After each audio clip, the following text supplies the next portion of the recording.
is welcome everyone to the Age of Brilliance, part 25, the Portal of Stillness. This is part two. We're going to continue with the transmission on stillness, the silent power of brilliance.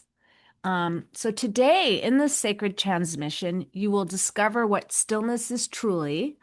It's not silence, it's something far more powerful. We're going to see the before and the after shifts across 12 pathways to stillness. We're going to learn the four anchors that keep you centered even when it's chaos out there. We're going to identify the seven disruptors, stealing your peace, and then dissolve them. We're going to experience a real-time activation that restores coherence, clarity, and inner power. We're going to enter the fertile void of, where did I get? Clarity and inner power, the fertile void where wisdom, synchronicity, and miracles ignite. Because in the Age of Brilliance, stillness is the new strategy, stillness is the new strength, and stillness is the new success. Okay. Welcome, everyone. You just joined us, and this should be a very, very wonderfully powerful transmission today. And I'm very excited. If you have any questions along the way, please feel free to put your question in the chat and we'll engage that way. Great. Thank you, Dea. And you've got the back room, and I'm going to go into our transmission today. And if you've got something showing up, then just you also interrupt, and I will address it as we go along. I've left my hair down because I couldn't find the thing that I used to tie my hair this morning. So here it is, different look. Okay. The secret power of the Age of Brilliance. We began this yesterday. And, what makes stillness the secret power? Just to reiterate a few points that I covered last time, stillness is not the absence of sound. It is actually the presence of source. That is what enables it to be that secret power. Source is that essence of our soul being. Source is the source of our soul being, which is the creator itself. So we are always at a foundation level, we are in a state of stillness. You have to seriously disrupt your inner equilibrium so that your mind takes over for stillness, disconnection to take place. It is the essence of your soul presence within you. So once you get it, once you understand the pathways, and you're able to really work with them and reconnect to stillness, it's actually very, very rapid. From that space of stillness, because you are plugged into source, then the choices and decisions you make have a natural discernment. Discernment that is attuned to your rhythm, discernment that is also attuned to what is going to have the perfect impact in the situation concerned. So I'm just going to go into some of the pathways that we've already covered. You heard me share that stillness impacts leaders. It increases your intuitive, strategic clarity and velocity of decisions. For founders and innovators, it dissolves anxiety and pressure and overwhelm. And it opens access to genius solutions. In relationships, stillness restores presence, deep listening, compassion, and emotional intelligence. When it comes to performance and productivity, when stillness is present, distractions simply vanish.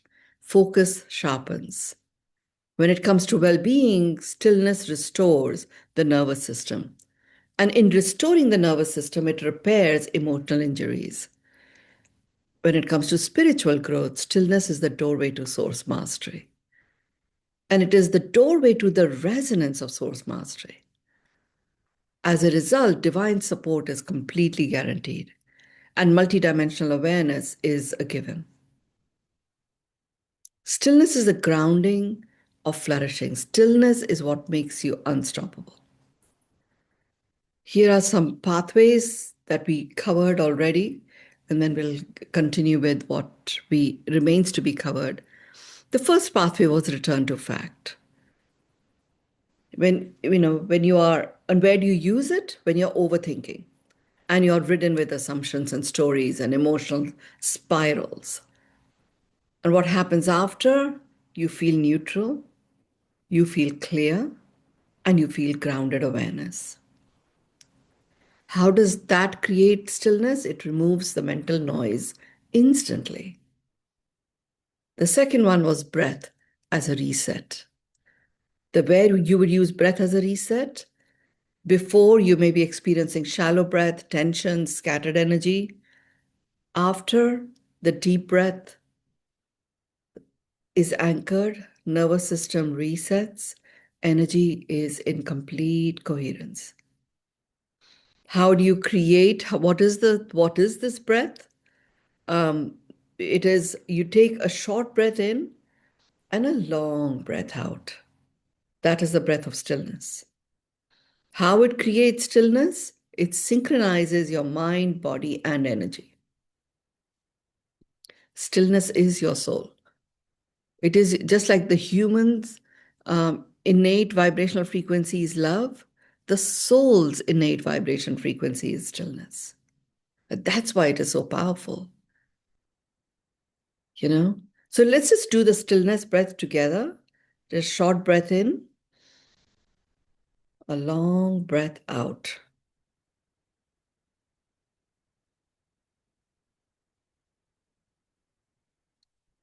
Short breath in,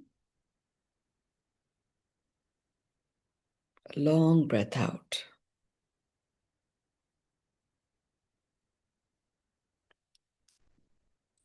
Simple as that. And we'll be talking more about where you can use the stillness breath. It gives you instant access to stillness. You literally come back into your body, and with that breath out, you really start fully occupying and reconnecting to your cell presence. The third is the miracle lens. Miracle lens. The before situation where you would use it, you may be experiencing fear, lack of focus, focus on problems. What happens when you use the stillness breath or use the miracle lens? It becomes much more possibility focused. And you are present to gratitude and opportunities open up. How it creates stillness? It restores the vibrational elevation. The fourth one really is about present moment awareness. Where would you use the present moment awareness pathway? If you're multitasking furiously and you're feeling fragmented. What happens when you are in stillness with present moment awareness? You land in your presence. Your attention level is amazing and you feel in flow. How it creates stillness, it brings consciousness into alignment with the now. And that is what anchors your presence. The fifth one was inner listening. The before scenario here would be where you would use inner listening is you're experiencing noise, doubt, judgment. A lot of this noise, doubt, judgment is coming from what we term as ego. What happens afterwards? You're plugged into pure guidance from source. Your intuition opens its doorway. How it creates stillness is it dials down the ego frequency and it amplifies the higher intelligence. The sixth one is energy cleanup. Where you would use energy cleanup is where you experience an emotional residue and an energetic baggage, an entanglement. And what happens afterwards? There's lightness, there's clarity, there's sovereignty. I was just sharing with Dea that the next portal that I'm going to be opening from next week onwards is sovereignty. So it's very exciting that it will have the impact on stillness as well. How it creates stillness when you do the energy cleanup, it removes energetic interference. Last week, I talked about how do you actually do the energy cleanup. How you do it is you use the stillness breath, you know? So you focus in on your body, see where there is that the excess energy buildup. So let's say you're feeling restless. Connect to your body and feel into your body where that restlessness resides. And then you just do the stillness. Focus the stillness breath and direct it to that area. Short breath in, long breath out.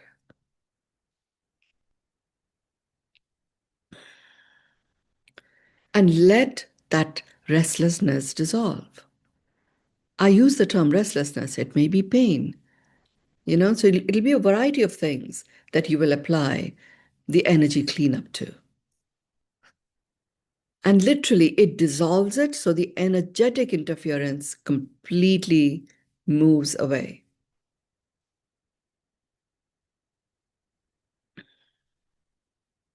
Now, let's focus, zoom in on the seventh through the 12th pathways.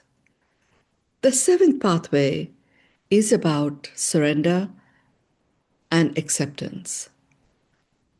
When you have like a divine surrender and acceptance, that is what I call as unconditional acceptance. Where would you use this particular pathway?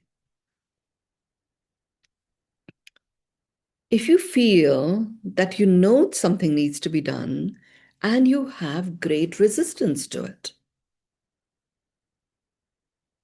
if you feel you are being controlled, or if you feel you are you are losing control, you will use this pathway.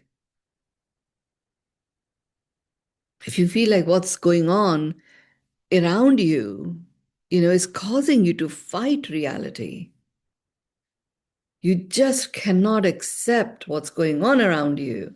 It's unacceptable, and you're having to battle against it. This is where you use this pathway of surrender and acceptance. If you don't, each of these resistance, control, fighting reality are strong, strong situations and emotions. They activate your senses. They put your organs on edge. They even have an impact on clumping up the freeness with which your blood cells need to move around. If you did a blood analysis, live blood analysis, and played out these emotions of resistance, control, fighting reality, you will see them clumping up. What happens when you use this pathway of surrender and acceptance? It creates stillness, and when it creates stillness, it actually stops that internal war.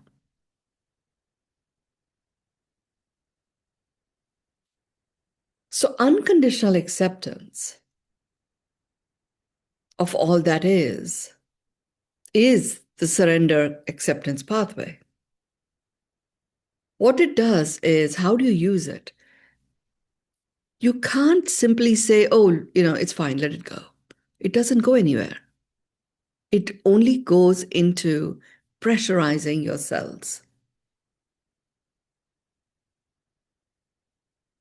and destabilizes you in the mental and emotional pillar of full spectrum wellness.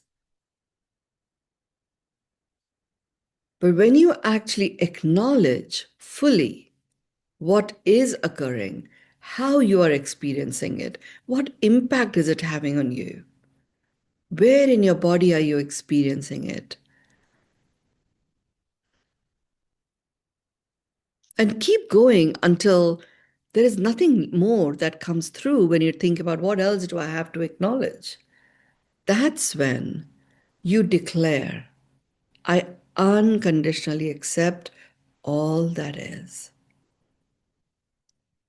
The next step after this is applying the stillness breath. And that starts to get deeper and deeper into a state of stillness. The moment you finish acknowledging, the internal war would already have paused. The stop occurs with the stillness breath anchoring this new state of being. Unconditionally declared declaration of unconditional acceptance brings you, it's a moment in time where you are one with your soul presence. When you apply the stillness breath, that internal war, finally the signal goes, it can stop. So it stops. That's what happens.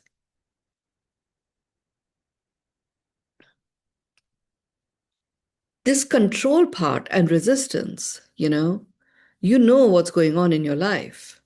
There may be some things that you are to act on, and you just haven't acted on them.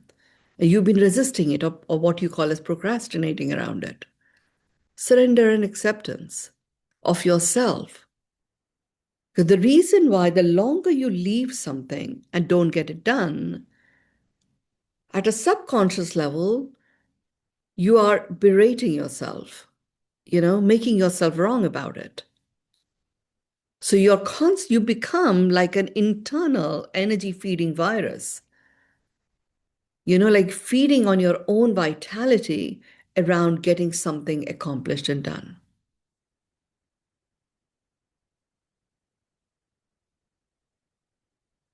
If you feel you have to be in control, you've entered the realm of have to, must do, need to, and you immediately become either an entitlement junkie or a validation junkie or both.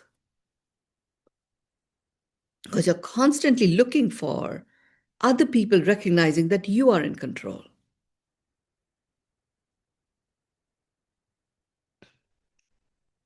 And that also starts to feed on your own vitality.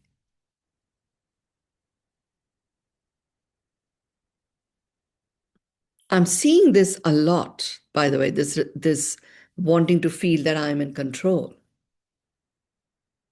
And I'm seeing it in young people and older people these days around the resistance to the advent of AI. It's not going anywhere. It's actually getting stronger and better and better. Oh, humans need humans. Yes. But a lot of the times when you are resisting something, you are wanting to control or you're feeling controlled, you're disconnected from being human. So you're disconnected from the beingness of you as a human, which is love.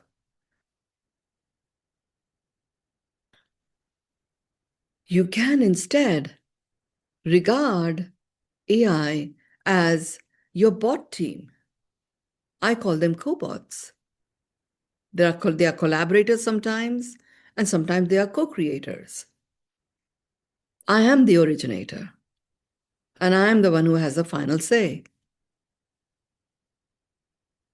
I actually don't I only delegate to AI if it is going to be a co-creator in something quite that I have worked through and I feel confident that it's going to land.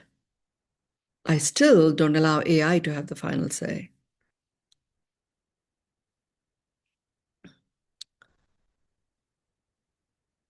So I'm just using AI as as an example.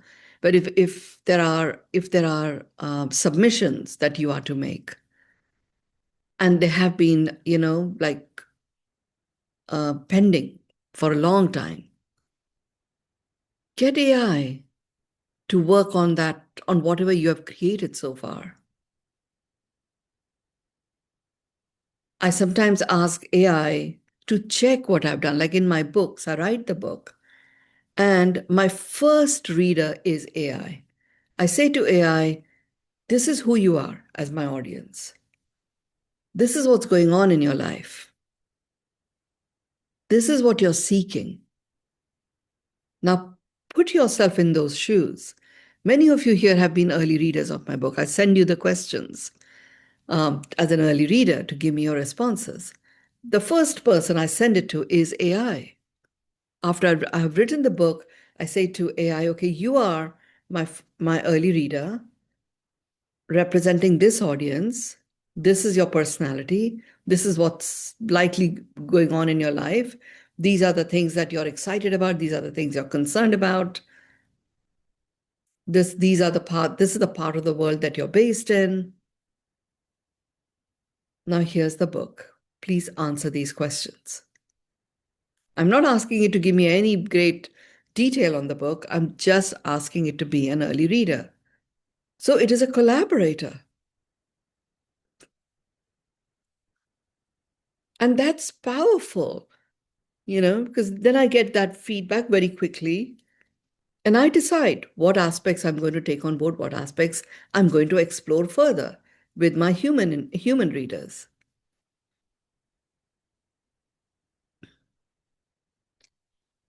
So that I'm just giving that as an example to you.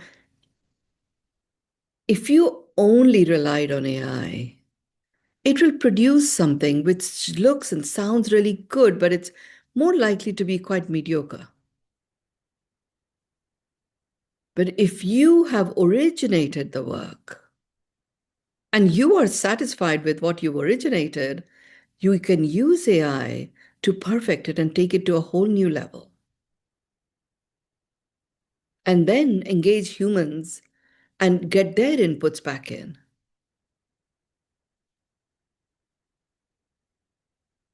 So, really, what happens here is like by the time my books get to my early readers, there is a greater degree of perfection and satisfaction in me. So as a result, I have a quite a um, you know compact, and it could be pressuresome to some. It's not to me anymore. Series of deadlines around the books that are coming out, because I have an intuitive guidance to get so many of them out by March 2028. So even the thought of it would actually, take me away from um, that feeling of peace. I'm not fighting that. To me, that's, I know I use spirit guidance as my intuitive guidance, and I absolutely 100% follow it. I don't fight it at all. To me, that is my reality. So I don't fight it anymore. So I'm experiencing the after effect of accepting it by simply allowing. Allowing is the big one. When you allow, you are stationed in your presence. You're plugged into your stillness. You're in your sovereignty. And what flows and what follows is a state of natural peace where gratitude keeps blossoming over and over and over again. I mean, I have so much gratitude to my cobot team.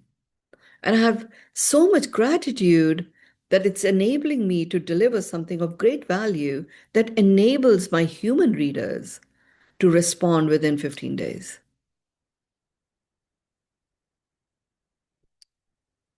And what has it done? How has it done this?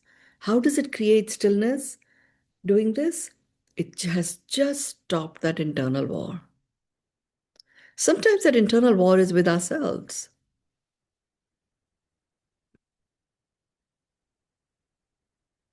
So surrender and acceptance also like takes away the shackles or those chains that you might have tied around your ankles.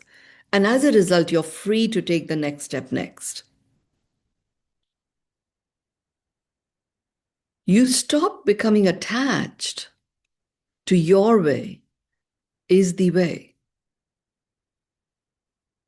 And as a result, you don't dig your heels in. You have a maintain a lightness of being and you keep moving forward. I mean, I had a situation just recently, so I'm in the middle of the trilogy of business books. Okay, so we've done Flow, which is on leadership. We've done Unstoppable, and my next book that I've been working on is Unstuck, the long, long awaited book that many of you here have heard me read from. It used to be about the 7 pillars of extraordinary results. It is the book that teaches you how to uncover autopilot and source mastery yourself, right? And many other business strategies. The book is nearly complete, right? It's still not ready for me to give it to the cobot team, but it's nearly complete, right? And my intuitive guidance is to actually pause that and focus on a trilogy of 3 separate booklets, 150-page booklets. And for the first one to actually go to the developmental editor by the 20th of December. So I get this intuitive guidance on the 6th of December. Oh, well, it was a lot of, it was a huge shift, huge shift. I know what it takes to get the book to a state it goes to a developmental editor, which means I have to finish writing this book by Sunday.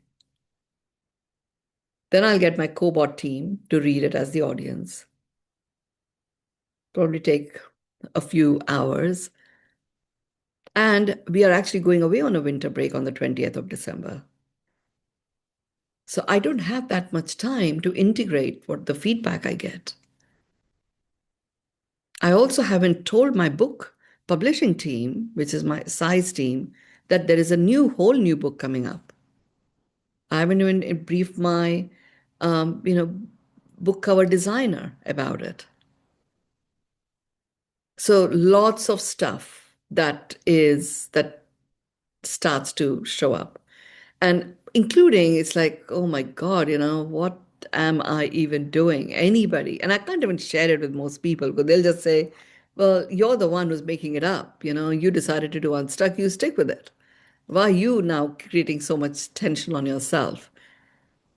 So, it's like there are very few people that can understand. I follow guidance and I just follow it. So I can't really share my inner discord. I put this into practice. I put this into practice. By the end of, by the time we finish, and my assistant has got the briefing from me, and she's given me a first cut of all of my material that I'm going to use for this first booklet. And there are many, many missing pieces. So I briefed her last night. She wakes up a few hours before me. I think by the time we finish our session today, she would have done the rest. So now I can allocate, you know, 2 time segments today. Again, I'm quite diligent about using time segmentation. I do not allocate a whole day to do anything. At the most, I'll allocate 3 half-an-hour sessions. Otherwise, it's too much and everything starts to collapse. Um, and then you feel resentful. I absolutely do not want any resentful energies in my books. Surrender and acceptance is what opened a doorway for me. Only because it just stops that internal war. And I'm using these words very, very discerningly, you know the resources it takes to battle something and to be at war. It literally draws on stuff that you probably don't even have. Not only it takes so much from you, it inadvertently takes that vitality from people that are in your circle because you are at an internal war. So that stop to the internal war is uplifting and expansive and deeply healing to you and to those around you. I just want to check with you, Dea, if there's anything that's coming up for you to share or ask. Well, the whole surrender and acceptance thing, I think it's well, at least in my case, I find that as I'm moving forward in my life, I allow in surrender and acceptance becomes a much quicker, than when I was younger. And I think that's a good test. Like you just, sometimes things take a little bit of time to let go of, but boy, oh Yeah. boy, it's much, much faster now, and the velocity of it, and then life is much more freer and Mm. more illuminated. So I understand. I think some people are like, God, I wish I could just surrender and accept everything right away. It's not Yeah, always. it is about allowing, then take the time, but don't go away from it. That's Right. the key thing. Even if you did 15 minutes a day, if it's a very significant issue, even if it just took 15 minutes a day, by the end of 5 days, you would have really probably accomplished it. Because when you are saying, okay, this is my surrender and acceptance, so I get into a state of stillness, use the stillness breath. 15 minutes is a long time, you know? Yeah, I think in the context of relationships, I think sometimes there's a lot Yeah. of triggers and things that go on. So time surrender and acceptance takes a little while. Yeah, yeah. I mean, I went through the whole completing the relationship with Gaurav, as you know. Yes. It took a while. It did take a while. I do accept that. So sometimes I was doing it like multiple times a day, mainly because I didn't want it to affect anything else. But hey, during that time, I wrote 5 books, and they're substantive books. So Tiffany does. it That's does good. You're deliver. channeling your energy in a good way. Yeah, absolutely. Absolutely. Literally, I was writing and I was implementing, at the same time. But surrender and acceptance opened the doorway for that to occur. Yeah. So let's go to the eighth one. The eighth one is about alignment of intention. A lot of the time, we get so sucked into doing that, we get into a state of confusion, conflict, mixed motives. It's not entirely clear. We get disconnected from why we are doing something in the first place. This one, stillness is so important for you. You remember, many of you here who've done deeper work with me, you've heard me say this. I really went on a quest where 0.01% of effort produces the whole 100% result. How am I going to accomplish that? Given that I would do like 200% effort to produce, 60, 50% result in the past. And that was my deep desire. Intention with stillness is the way. And it is this pathway, alignment of intention. A lot of the time, we don't even admit that we are confused. You know, conflict, we have a whole pearl of wisdom on conflict where I talk about conflict is the biggest con we inflict on ourselves. Con Conflict is the biggest con we inflict on ourselves. There is what there is. There is a bunch of facts that require to be examined and addressed. and we make it into a conflict. So we put ourselves in a state of, war. Uh, And then, of course, it takes its toll. And that's what is con- happening, amplified. Conflict resolution, right? That's what I do. Yeah, yeah. And the way you do it, your whole conscious applying the Aquarian approach to conflict resolution is that, you may not say it to your clients who are so conflicted that, hey, this is the biggest con you've inflicted on yourself. But the way you approach it, and I've known you for, you know, a decade now, more than a decade now, is this right? You do recognize that it's something that's been inflicted.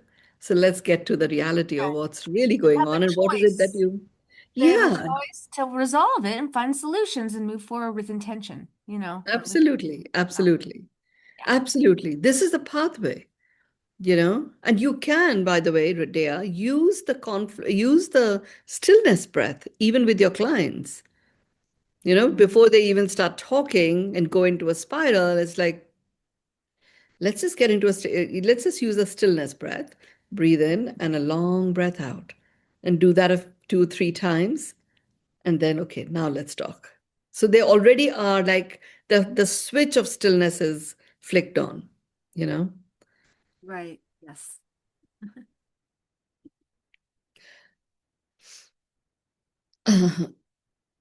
So this whole idea, for me, with the book thing that has happened recently, I mean, Unstuck is a substantive piece of work, right? It's a huge book. 2019 is when I wrote it.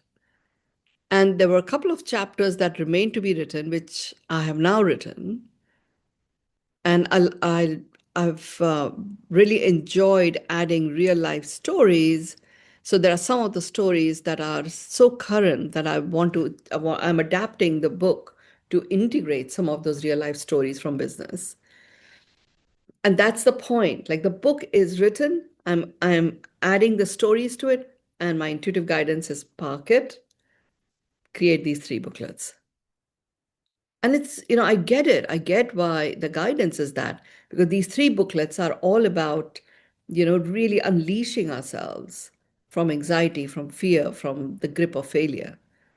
There are 3 separate booklets on these, about 150 pages each. I get it. I get why this is the time to bring those out.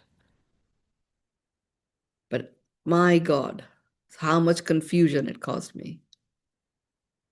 Maybe I can ask for 2 teams to be working on these 2 books. I should know better. I've done 5 books. I know what it takes to get a book across the finish line.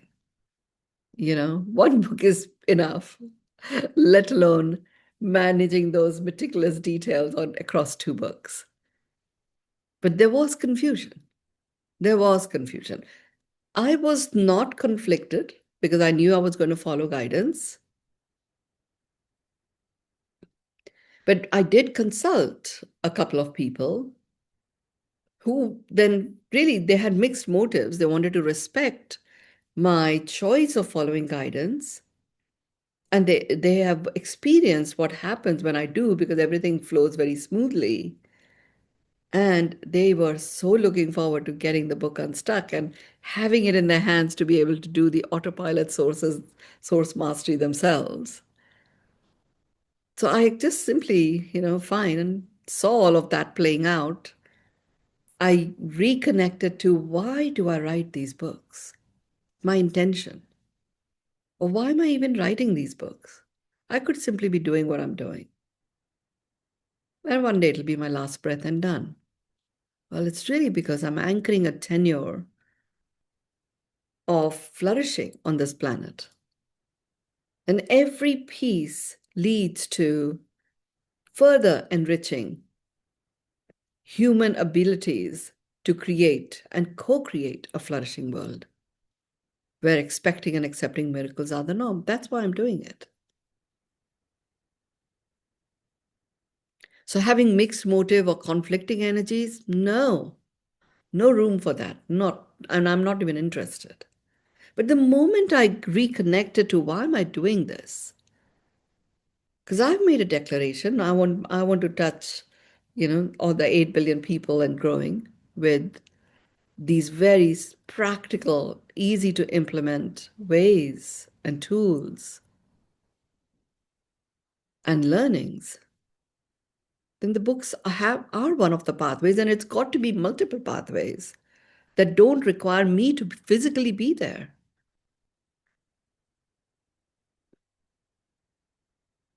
So once I got that alignment of intention, there was clarity.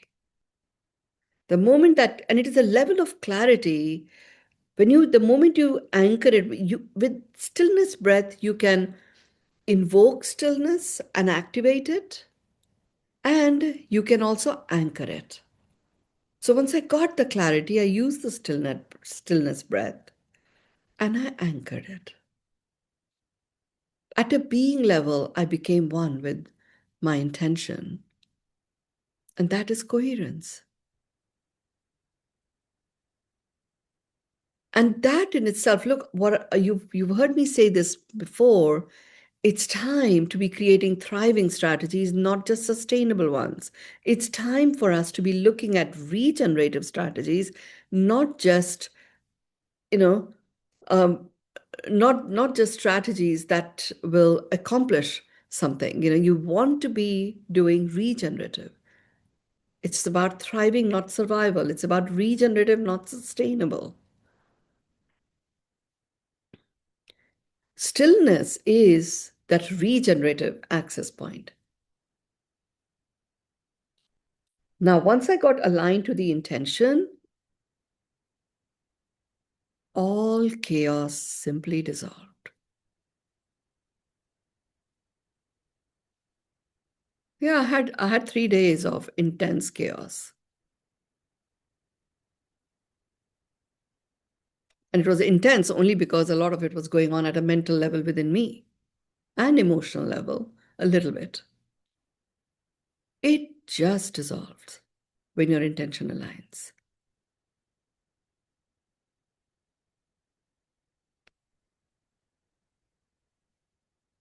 And really, that's what you see there, in the work that you do. I mean, I've seen you in action in conscious uncoupling. Um, this is this is what occurs once the intention aligns on both sides. That mental chaos and noise just dissolves, and then there is some decisions and choices that can be made Right. going forward. Sometimes the hardest part is getting them to actually listen and drop in and, allow and trust a bit. Then it Yeah. starts to flow. Yeah. Yeah. The ninth one is body relaxation.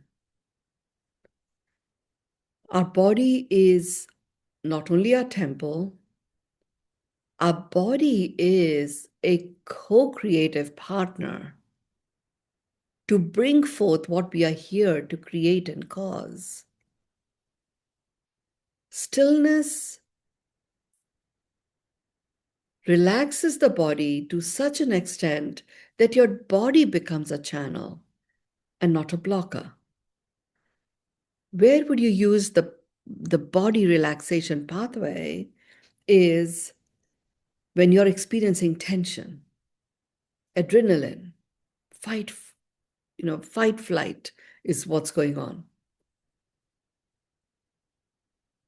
That's when you know it's time to work with this pathway and use the way that serves you, serves your body.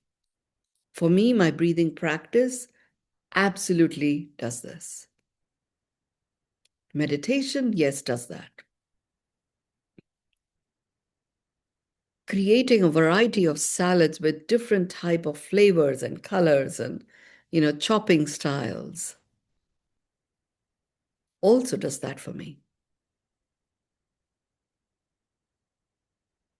Whilst yoga is great, it is not as rapid an access to body relaxation for me. Going on a long walk is great, but not an access to body relaxation for me. Now, it may be completely different for you. For my son, doing heavy duty circuit training, and some serious strength training is body relaxation for him. Bizarre. It absolutely is not for me. But if he's in a state of tension, adrenaline, fight, flight, he goes to the gym and has a nice heavy duty gym session where his body is quite sore at the end of it. That's relaxed body relaxation for him. It gives him a feeling of softness. This is the impact when you take on body relaxation. It gives you softness, it releases, and you are anchored in a grounded state of calm.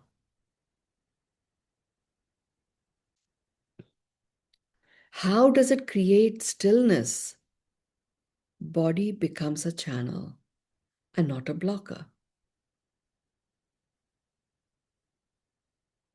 I mean, this was so interesting, this seeing the crazy contrast between what is relaxing for me and versus what's relaxing for my son. I totally respect.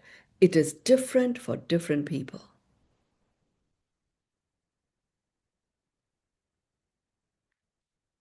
I love lacing my day with bits of Netflix here and there. Spending a whole day just simply watching Netflix is distressing for my body. But having absolutely no access to it is not that great. I mean, I spend days not doing and not watching it at all, but I know I have access to it. So you will arrive at what it is for you. Massage is not body relaxation for me. Absolutely not. I'm so present to the energy I'm exchanging with this being that is, so in my energy field. It does not relax me at all.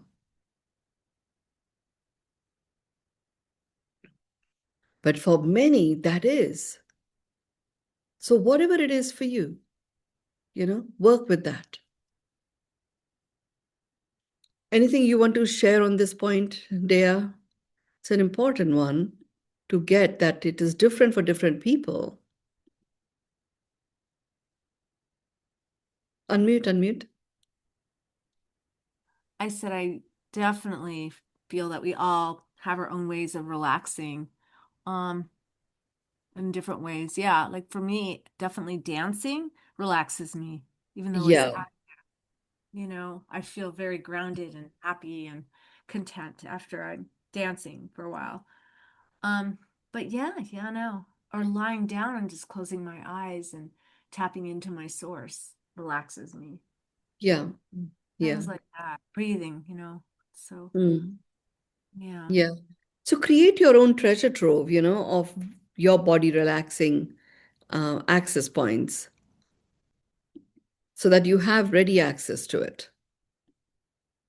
And remember, in your treasure trove of body relaxation, have stuff that is only dependent on you and nobody else, as well as stuff that you might rely on others, like a massage and stuff. Because there may be points where you just don't have access to that, you know? Let's look at the 10th one. The 10th pathway is gratitude activation. Your before scenario here would be you're in a state where you're complaining about stuff, or there are people that are complaining in front of you. That in itself is an indicator that there is some complaint vibration that is active within you. There's a feeling of dissatisfaction, there's some agitation, you can't necessarily quite put your finger on it, but you're being very reactive. That's when you know gratitude activation is the pathway to stillness. Because the moment you work with this, what happens afterwards? You're in appreciation. You're open to receiving. And you're allowing your illumination to shine through, and you're in radiance. And you're radiating that. How it creates stillness? Gratitude shifts the vibration instantly. It is how do you activate gratitude? Important to, if you find yourself spinning in a state of complaint, and it could be, it sometimes a complaint is a filter that we have about people. Like, let's say you have a sibling or a friend who you just simply know how they can let go of this issue that they're stuck with, but they don't seem to be acting on it. We just develop a listening filter about them, that, oh, this person is always like this, but I don't have any complaints. Hey, this is a complaint. This is a dissatisfaction you are holding inside you. And there is an agitation vibration in you about something not being, or someone not acting in the way you want them to behave. So it is calling for this gratitude activation. You may want to begin with surrender and acceptance. Use the stillness breath and then go into activating gratitude.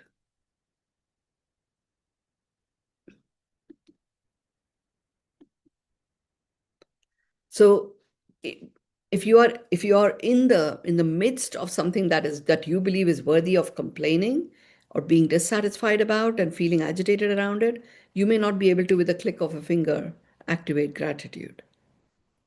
I mean, I know how to do it myself using the miracle lens, and many of you have taught you how to do it. But you may want to begin with the surrender and acceptance, stillness breath, then get into a rampage of gratitude.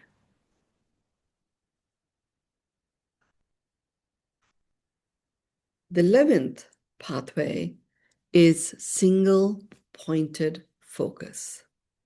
Single pointed focus. The situation that you will be experiencing before, at which point you use the single pointed focus as your pathway, would be distraction and overwhelm. If you're feeling distracted, if you're feeling overwhelmed, then single pointed focus is missing. What happens after?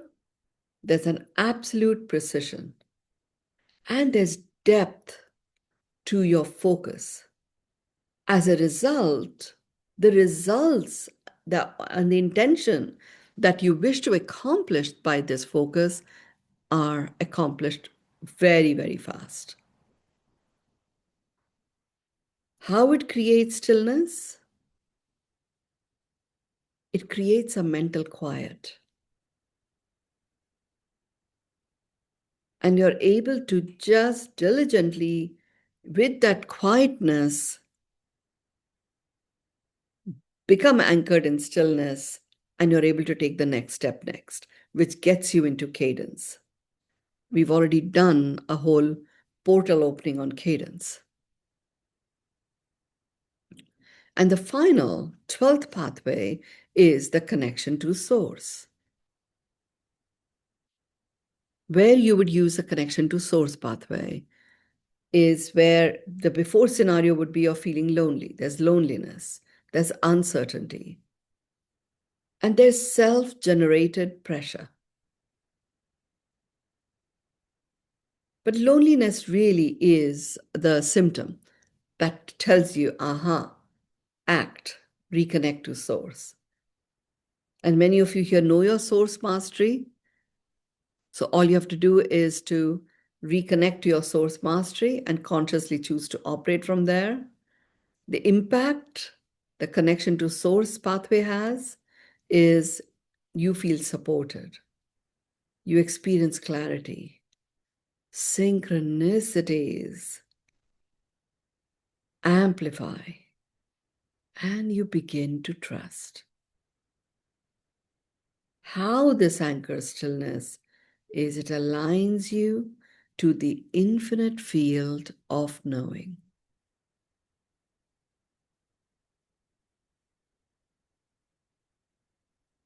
We have 3 minutes. I'm going to continue and talk about the four anchors of stillness in the age of brilliance so that we complete on stillness today. So you've accessed stillness and it's time to anchor it. These anchors are the foundation that sustains stillness even in chaos. The first anchor is choice, a conscious decision to enter stillness again and again using a variety of pathways, knowing that breathing you are going to be doing anyway. So you may as well, you know, activate your stillness breath. And I talk about every hour, take few seconds. You just have to take two stillness breaths every hour. That'll keep you anchored in stillness as a matter of your choice. The second anchor is dignity, honoring your inner landscape, honoring that as your worthiness and refusing, having zero tolerance of betraying yourself. How do you betray yourself? You betray yourself with pressure, with unnecessary noise, or rush, like an urgency of rush. That's where you betray your dignity. Nobody else does, you do. So anchor, honor your inner landscape, and that's where all of this acceptance and surrender comes in. The third anchor is source mastery, operating from this powerful field of wisdom, guidance, synchronicity, and knowing that you already have as a master that puts you at the source of your life, not from the noise of your autopilot saboteurs. The fourth anchor is presence, your ability to inhabit the now fully with trust, without fracture, distraction, or resistance. That is the fourth anchor.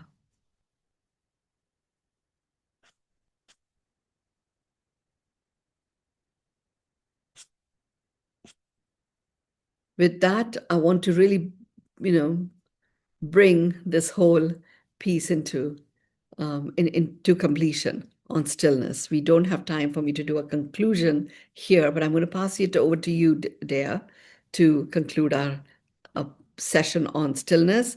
I just want to share the portal of stillness is now open. Woo. Yay. Well, thank you, Minio. That was really lovely.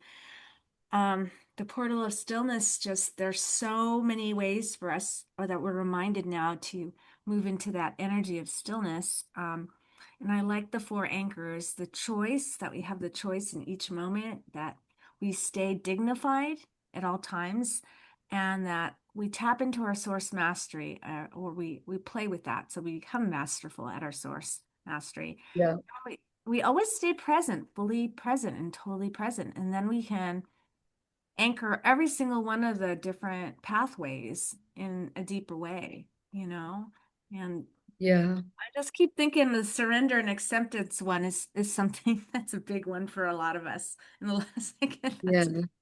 The thing um, about surrender and acceptance, Dea, is it gets you to move on. it gets you to move on and yeah, Yeah. put it in its past. And I just I noticed that there's a lot of blocks around, moving forward and trusting the process and Yeah. allowing the past to be the past, yeah. So, Yeah. I mean, yeah. really, if I was to sort of just summarize everything that you've said and I've said, I would say stillness is the new intelligence, the new competitive edge, the new seat of leadership, the new portal to miracles. Yeah. It's like a field. It's a field in which vision downloads, solutions emerge, pathways reveal, Every conflicts dissolve, creativity ignites, miracles accelerate, yes. synchronicities, flow, coherence forms, and brilliance activates. Yeah. And You that's know, where and that's where the flourishing comes in and miracles are the norm, absolutely. right? Absolutely. Yeah, yeah, yeah. And in the age of brilliance, stillness is the new strategy, it is the new strength, and stillness is the new success. It really is. Uh, Thank you so Mm. much, Thank everyone, for you. joining tonight. It was a great session, Manu. Thank you. I'm so grateful. I'm truly blessed to be experiencing this together. And I'll see you with sovereignty next week. Bye, Good night. everyone. I declare our session complete.